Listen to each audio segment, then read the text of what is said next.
Hi, everyone. My name is Sarah Walworth, and I am the owner of the Tech Editor Hub. I am a knitting technical editor, and today I wanted to do a little live broadcast to describe to you what is technical editing for yarn patterns. Perhaps you are a knitter or you are a crocheter and you have knit from a pattern, and maybe you've found errors as you've worked through a pattern and you thought, I wonder why there's errors in this pattern. I bought a pattern and I wonder why there's problems in it. And I'm here to tell you that in the yarn industry, there's a profession called technical editing, and it solves this problem of errors and patterns for designers who design and for publications like books and magazines. So today I want to do just a quick slide presentation to describe how technical editing works and where it is in the process of publication. And if you have any comments or any questions while I'm presenting, I'm going to keep an eye on them in the live chat on Facebook and in YouTube. So feel free to ask a question while I'm talking, and I'll do my best to answer. So let's get started. In the history of patterns, there is a different way of thinking about patterns. When patterns were first introduced, they were kind of like this. They were a short paragraph or two. They were a receipt or a recipe. And there was a lot of information that was assumed that the knitter or the crocheter knew what to do in order to work the thing and to create the design. So directions for making socks is what this is here. And as patterns got more complex, they also became a little bit longer. And the patterns themselves were put out in booklets in the mid 20th century. And these patterns were maybe a page or maybe a little bit longer. They explained maybe they had more than one size, and they gave more complex instructions than just a simple paragraph. Now, today, we have come into much more complex patterns, multiple sizes. A sock pattern may have sizes from tiny newborn all the way to 3 or 4 or 5 adult sizes with more complex patterning and charts and difficult instructions. And so this kind of pattern evolution has opened the door for a lot of problems.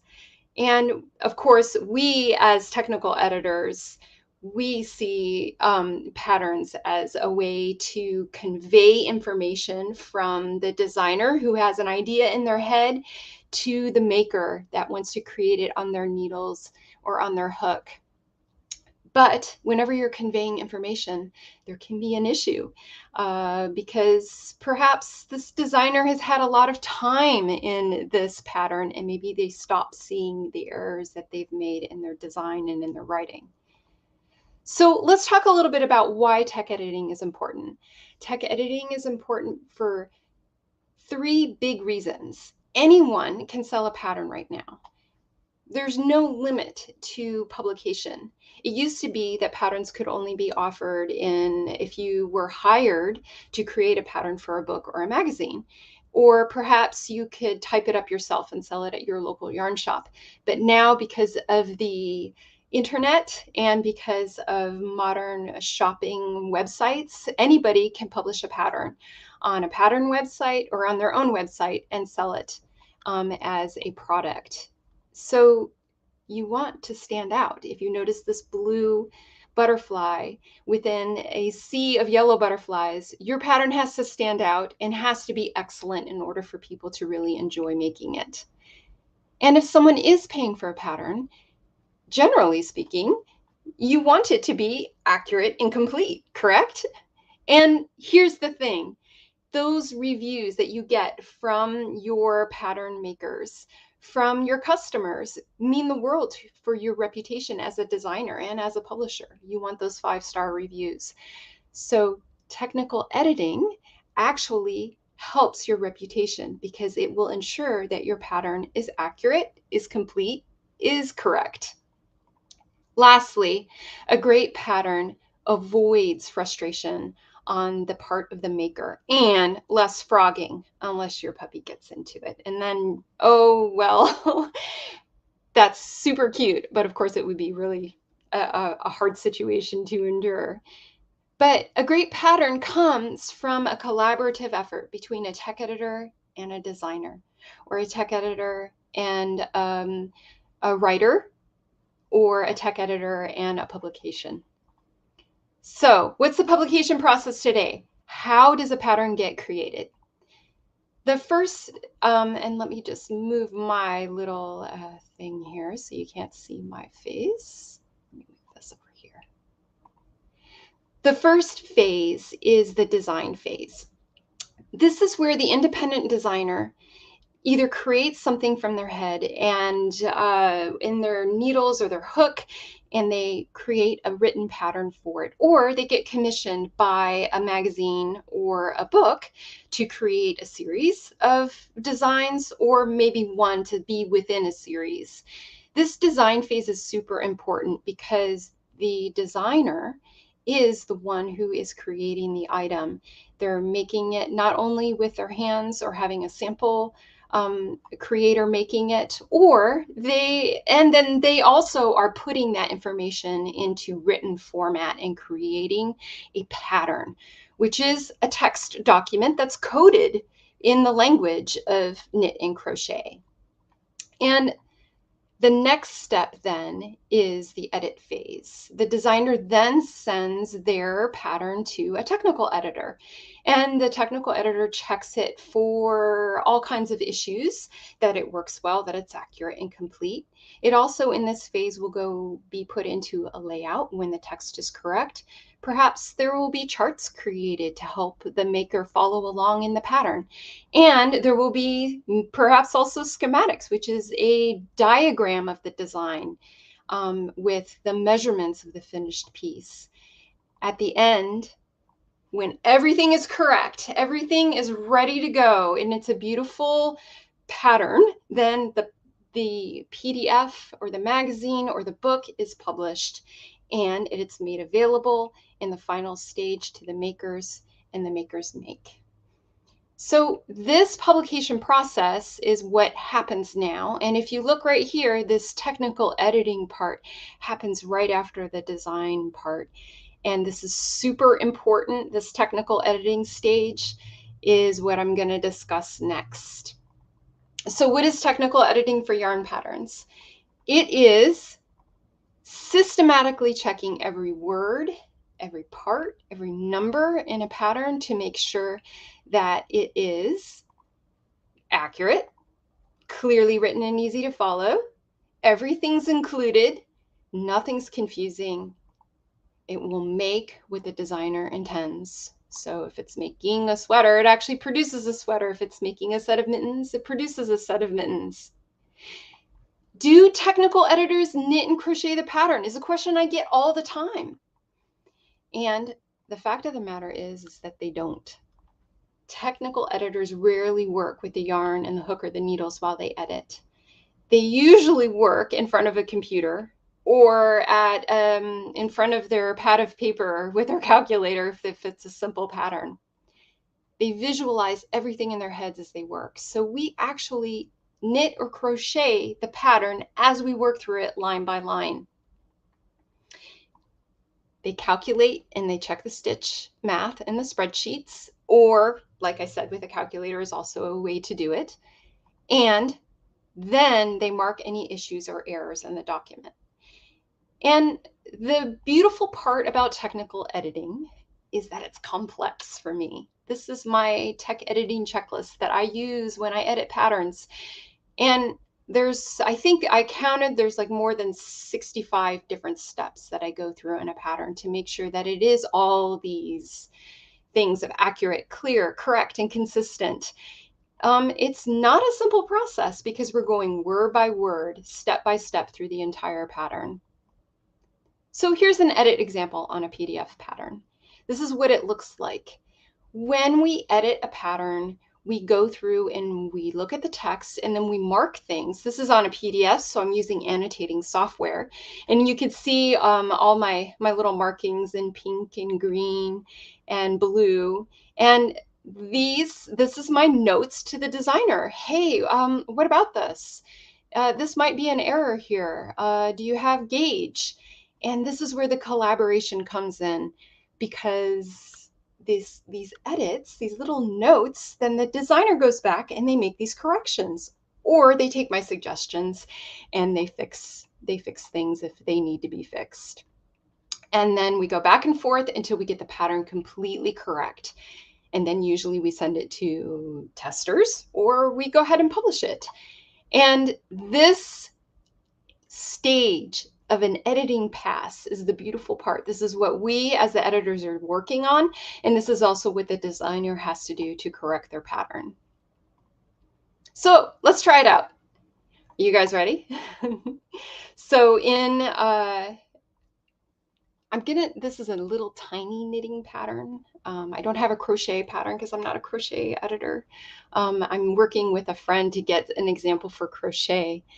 But can you spot any errors here? See if you can spot the errors and the issues.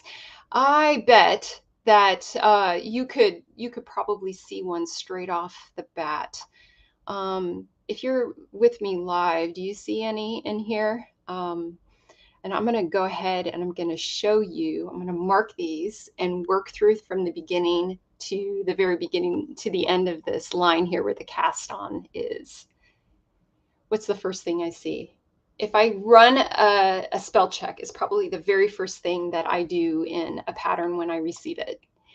And there's the first spelling error. This should say stitch with an extra T before the C. Did you spot that? And next, on the next row, I would say, okay, row 1, and there's a lowercase k, but down here is an uppercase k. Should this also be uppercase? That's a consistency issue. Knit 1, purl 1 is the foundational stitches of a seed stitch. All right, so that makes sense. So I would probably mark this and I would ask, do you want this to be capitalized? Is this your style to have a capital letter at the beginning after a colon, the beginning of a line? Next, I would mark this one around, because if you look right here, it says row. In knitting, if you go back and forth, a pattern is worked in rows. So work on the right side and then flip it around and work on the wrong side. But here it says around. Is this something worked in a circular fashion, like in the round, or not? And it would have to be corrected. So I would send a note. Is this supposed to be a round or not? And then if it is supposed to be worked in the round, this patterning here should start with a purl 1, knit 1 in order to line up to be a seed stitch pattern in the round. So there's a couple issues here, and the designer would clarify, oh no, I'm working it in rows. Okay, then it would be correct. And we just have to fix this so that it wouldn't say around, but maybe to the end of the row. And then, hey, did you miss this? There is a period at the end of this first line, but there's not a period here. And this is a matter of consistency. So it can make the designer look, maybe they aren't a great proofreader. So this is also kind of what the tech editor will do, is they will proofread the pattern as well as edit it for technical and style errors. And then lastly, this last error that I noticed just at the very beginning of the cast on is 65. What do you think is wrong with this? Think about it. If this seed stitch pattern has a base of 2 stitch repeat, so 2 stitches repeated over and over and over again, then can this be worked evenly over 65 stitches? It can't. It has to be worked over an even number of stitches. So this is the very beginning of a pattern, and this is how a tech editor's mind works as they work through a knitting pattern or a crochet pattern, is they go, word by word, letter by letter, space by space, number by number, and they check everything in the pattern to make sure it's clear, accurate, consistent, and correct. So that's what technical editing is for yarn patterns. And perhaps you have heard about this before. Maybe you have seen something like this happen. Maybe you are a designer and you've heard someone say, "Hey, are you working with a tech editor?" This is what technical editing is. Do you have any questions? Throw them into the comments below because I'd love to answer them. And if you are interested in hearing and finding out more about what it takes to be a technical editor, let's say, for instance, when you watch me do this, you're like, oh, I love this. I could totally see myself doing this with patterns. Or maybe I already do it whenever I work in a pattern, like and when I knit or crochet a pattern. I find all the errors. I find all the things that might be wrong, or I like to make suggestions to make modifications to make it work better and make the language clearer. If this kind of process really excites you, maybe you want to find out more, come on over to my website, which is thetecheditorhub.com. And we have two courses. We have Learn to Tech Edit Knitting and we have Learn to Tech Edit Crochet. And these courses will teach you how to become a technical editor and also run a service-based business for pattern designers. If you have any questions, feel free to message me. And I hope this was informative for you. Take care.